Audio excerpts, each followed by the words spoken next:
In this video, we're going to discuss mid-latitude cyclones and the different types of weather associated with them. You might remember mid-latitude cyclones from our last chapter, but these are the primary reason why we have different types of weather in our mid-latitude regions, which cover most of North America, or at least the United States.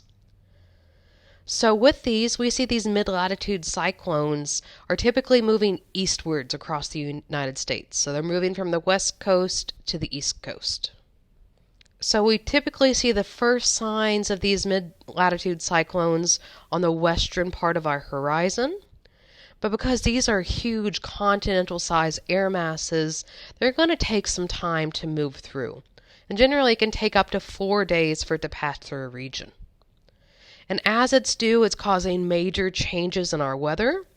And all of these changes depend on the path and the speed and direction of the storm. If we have a warm front in this mid-latitude cyclone, it's going to allow the clouds to become lower and thicker as that front gets nearer to them. But as this warm front is moving through, it's going to cause light precipitation.